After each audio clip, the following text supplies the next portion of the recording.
Hello बच्चों, let us read this question. This question says, write the redox reactions using half cell reactions. Zn solid plus FeCl2 aqueous gives ZnCl2 aqueous plus Fe solid. So हमारे पास यहाँ पे redox reaction given है और उसे हमें लिखना है using half cell reaction. So इस क्वेश्चन को सॉल्व करने के लिए जो की कॉन्सेप्ट रिक्वायर्ड है वो है हमारे पास concept of redox reaction. So यहाँ पे हमारे पास रिएक्शन गिवन है zinc solid plus FeCl2 aqueous gives ZnCl2 aqueous plus Fe solid.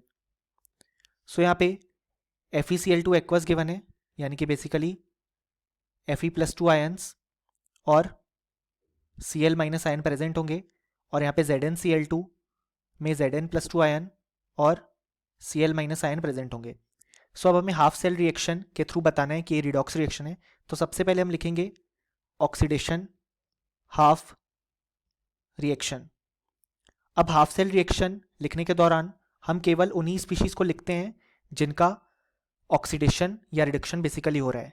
जिन स्पीशीज के ऑक्सीडेशन नंबर में कोई भी चेंज नहीं आता है उन्हें हम हाफ सेल रिएक्शन में नहीं लिखते हैं.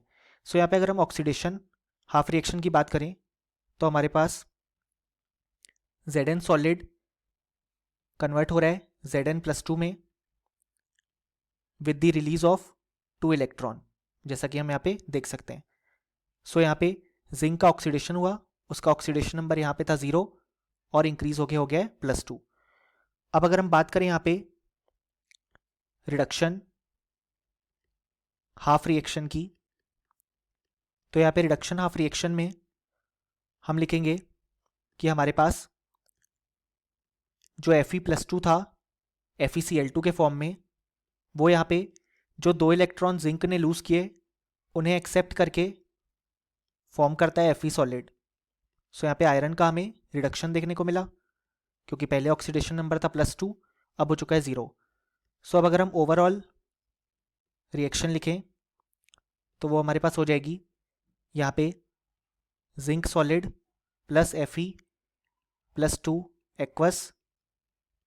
जो इलेक्ट्रॉन्स है वो कैंसिल आउट हो जाएंगे क्योंकि दोनों जगह 2 इलेक्ट्रॉन्स हैं, क्योंकि हमारे पास नेट चार्ज हमेशा कंजर्व रहता है.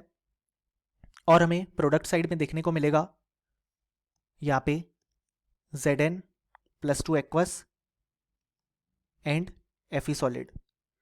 सो इस तरीके से ये हमारे पास रिडॉक्स रिएक्शन है क्योंकि यहाँ पे जिंक का हमें ऑक्सीडेशन देखने को मिला और आयरन का रिडक्शन. और हमने यहाँ पे ऑक्सीडेशन और रिडक्शन हाफ में क्लोरीन को यूज़ नहीं किया क्योंकि उसका ऑक्सीडेशन नंबर यहाँ पे चेंज नहीं हो रहा है, वो हमेशा -1 है. सो ये था हमारा complete explanation. Hope you understood it well. Best of luck.